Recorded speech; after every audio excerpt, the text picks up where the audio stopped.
We're here with Mihir Shukla. It's wonderful to have you here today. He's the CEO of Automation Anywhere. Welcome, Mihir. Pleasure to be here, Louis. First of all, I want to congratulate you on becoming a most loved workplace. Thank you for that. The credit goes to our employees, as you know, they vote, and great to have support of our employees. One of the most beautiful things you've told me just before is the power of unleashing the human potential. I want to talk a little about that today, as well as why your employees think that you're a most loved workplace. And before we even go into that, love to hear more about Automation Anywhere and what it is you do, right? What you provide. Could you tell us more, Mihir?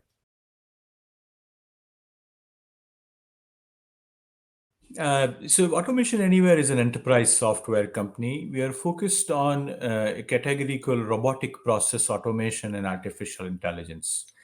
What this technologies allows our customers and partners to do is we have lots of manual work in our workplace, whether you are processing claims, processing mortgage applications, generating report, transferring data, and many of those work is very robotic and it doesn't bring fulfillment to us. And our technology allows customers to automate these processes easily, sometimes within matter of days, and it is so easy to use that virtually any knowledge worker can use it.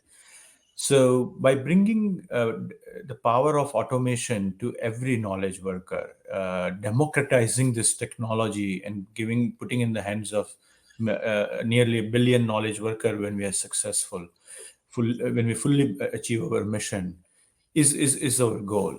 And that brings us to what you started with, is the reason that is what we do. But why we do that is we have a deep belief in the human potential, and we think we weren't put on this planet to be robots. Work should be more human, and workplaces should be where employees are empowered to unleash their potential. And the purpose of automation is, as our tagline says, is to allow employees to go be great. And that mission drives us. That's so cool. Number one, that is so cool that you say that. And because the software products that you create often allow for that they do allow for the unleashing of human potential. How does that show up? How does that manifest that you've seen that excites you, that you're passionate about? It shows up in almost for every employee in every workplace, and few that I have seen it in front of my eyes, and it's so delightful to see.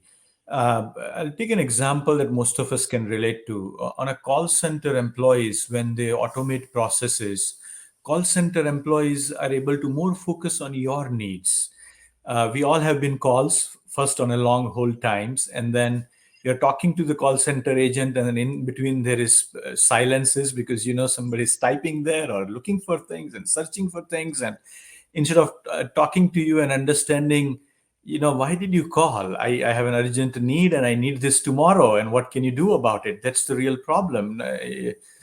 So when you see those, we have recorded some of the calls before and after, and it is day and night difference when people are able to care for other people and solve their problems and not worried about typing it right.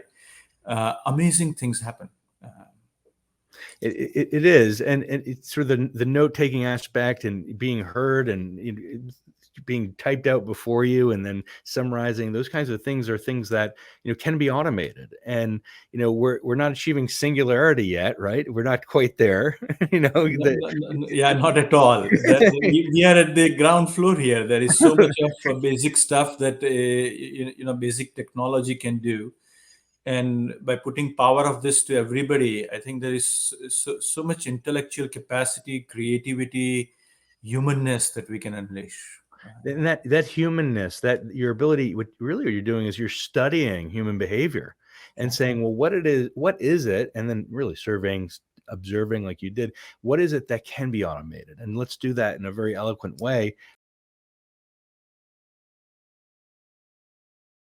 which kind of it gets us to the second part of this, which is, your workplace itself unleashes their own human potential. And if you said you sort of you drink your own champagne, and you launched a customer zero program, and I want to hear more about Customer Zero program, where you're the first customer of everything you do, and that's what makes AI a better place to work. So tell me more about the Customer Zero program and how that really makes you a most loved workplace. Yeah. So having heard our passion, we decided that we have to be customer. We drink our own champagne. We have to be the first customer of all of our products, and it created an environment where, when anything that you create, when you are the first one to consume, it creates an accountability.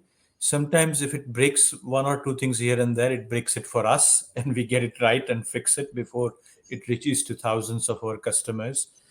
But it creates an environment, most importantly, where if you today, Luis, work for Automation Anywhere, and if you wanted to do the most human thing, create things, listen to customers, understand their problems, and automate some of your mundane things, you won't have to argue about it in Automation Anywhere. That is the first thing everybody will help you do.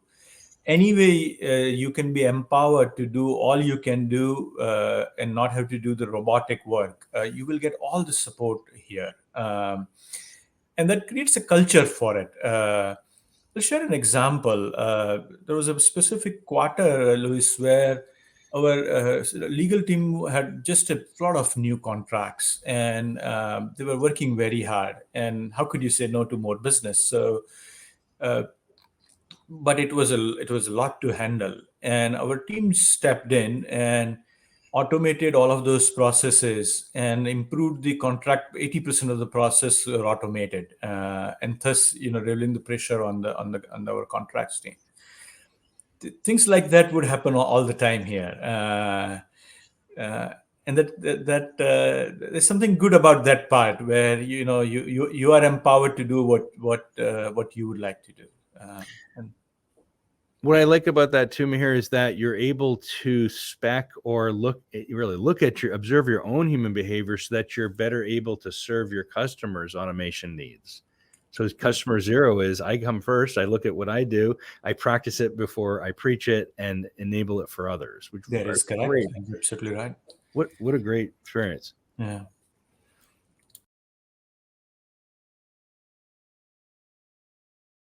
So you were saying sort of, what do you think it is that makes your employees say we are our most loved workplace? What do you think?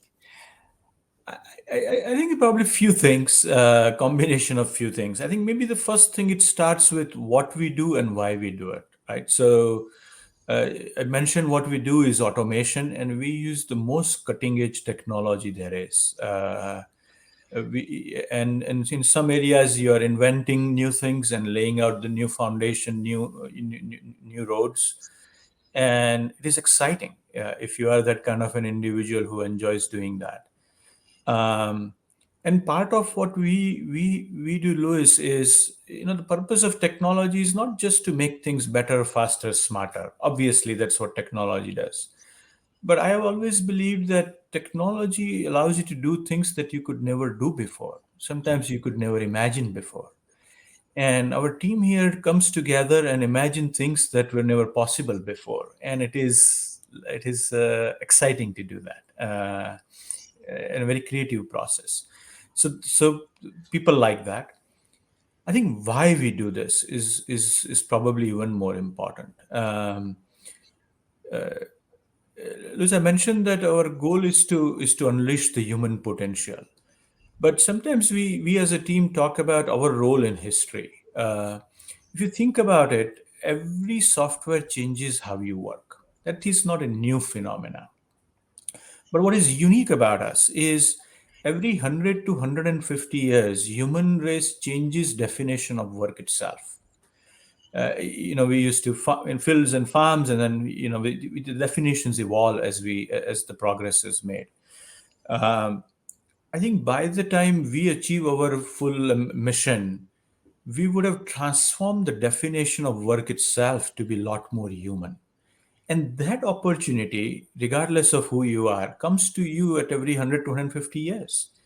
And our ability to contribute in the society at that size and scale, in whatever little way we will end up doing that, is a privilege, is an amazing opportunity. And I cannot believe we have that opportunity, because you have to be in the right place, right time, in the right seat with the right technology.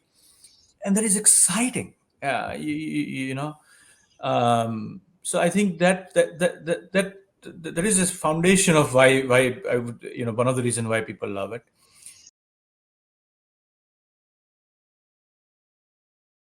I mentioned we work hard to create a culture where people are empowered. They don't have to do as much of mundane work. Use automation themselves. We also create a culture where again, we work hard at it. None of these are destination. It's a continuous work in progress. But create a work-life balance. We create a stress-free day every quarter where the entire company takes a day off, except maybe customer-facing some of the members. Um, and next time when we meet, we talk about what did you do before we talk about work. How was the day off? Um, we acknowledge contributions from our team members. So every other week, I have a CEO town hall where all the employees participate, and we talk about. We start the town hall by asking what or who made you proud this week. And it is amazing to see hundreds of names surface up, and many times they are not the same every other week. And it reminds us what it means to be a team, a great team together, where everybody is contributing to the best of their ability. Um, we take effort to do wellness programs. We have a women's empowerment circle to coach, mentor, sponsor women. We have mental health programs. We try to do a few things like that just across the board to create an environment where it is, we foster employee growth.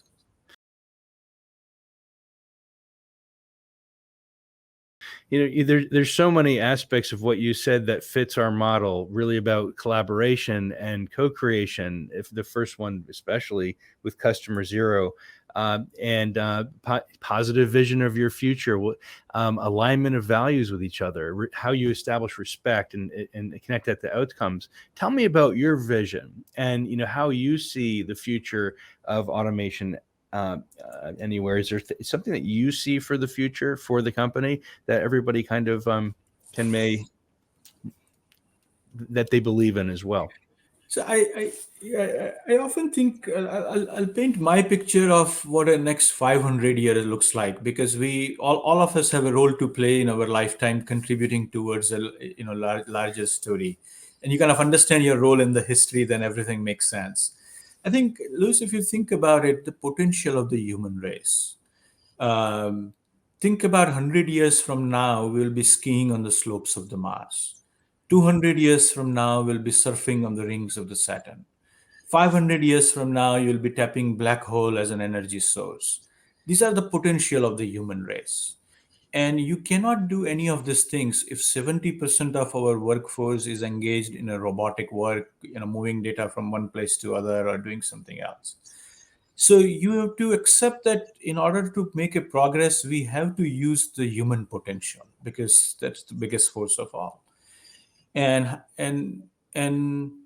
so what our purpose in this journey is we believe everything that can be automated, that should be automated, must be automated, so that people are empowered, unleashed to do things that human beings do the best.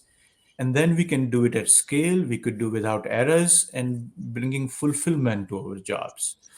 um, we also believe that talent is evenly distributed, opportunity is not. And by democratizing automation, we will create more opportunities in every part of the world. There is some boy or a girl somewhere in Africa, somewhere in Kansas, somewhere in some other parts of the world that is waiting to leverage all of this technology and create the next multi-billion-dollar company. by and we should make these opportunities available. So I think the vision for companies is to automate as much or everything that can be automated and achieve an unprecedented amount of efficiency, productivity, and scale that we've never been able to achieve before. What I love about what you said, and it has such a meta uh, relationship, right? Because we're looking 500 years down, right? Whether we're surfing the rings of Saturn or the incredible, or taking in the energy of a black hole, which would Yeah, give us the ability to go faster into alternate universes. that's right. Uh, and there's an amazing power in where we're going, and Yeah, power and energy as well, energy yeah, sources. yeah, Um, and when we open our minds to that possibilities and think that far out, 500,000 years, and place that in our present, what we're actually saying, I believe, is we have a new relationship with technology, because in 500 years, likely there will be robotics, and we have to relate to robotics. We have to be empathetic to the robotics and say, I understand. Oh, you're in trouble. Let's spec. I will help you, and I will teach you, and thus you will teach me, and we will both be human, whatever humankind really means. yeah. I think the journey to harness the power of technology is not a new phenomena. When the steam engines came, people had similar concerns to computers, to internet. Uh, and yet, there are more higher paying and more fulfilling jobs today than any other time in history. It's just a fact, right? So, uh, I think we have to continue to harness the power of technology so that from quality of life improvement to everything else that we have accomplished continues it. We always have to be cognizant that whether it's automation or any other technology, it is a force for good. Um, if you,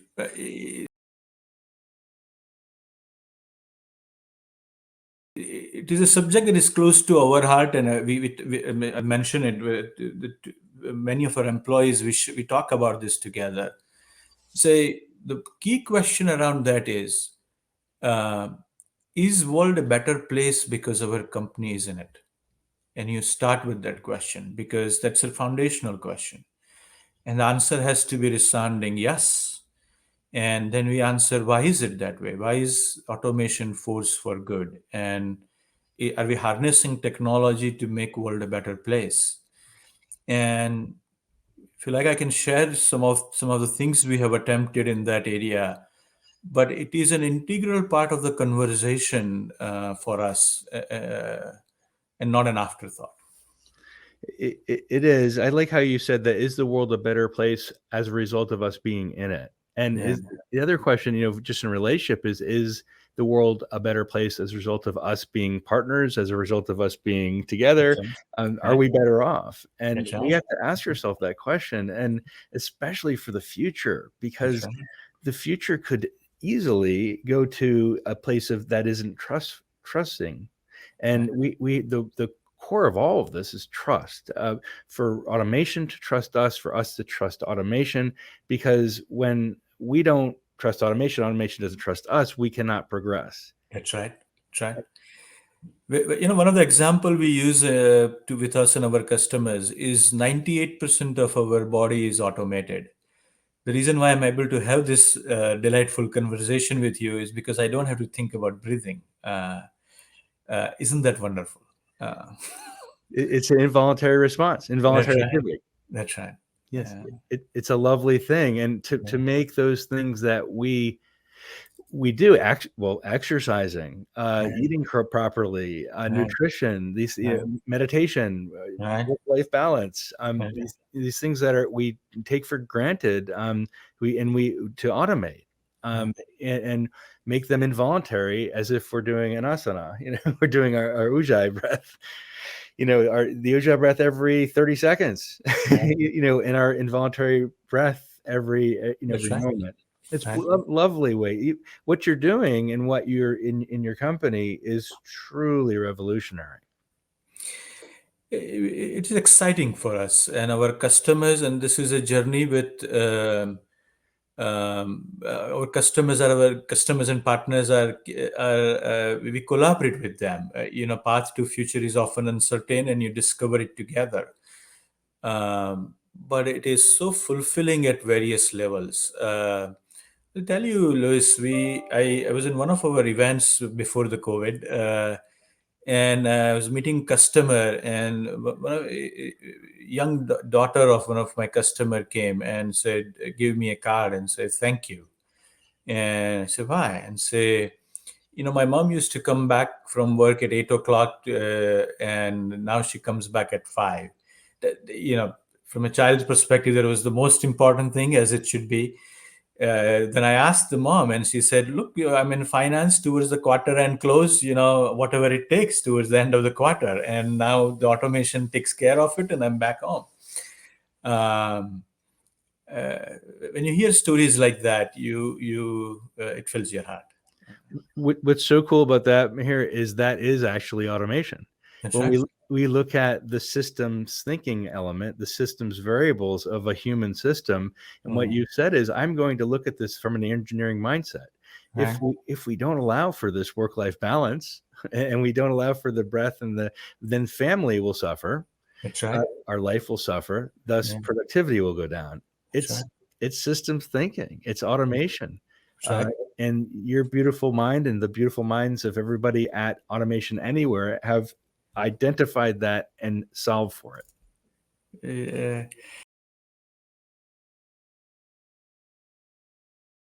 we are excited with the journey. As I said, none of these are destinations, but wake up every day more excited than ever. I'll share this for our current and future employees.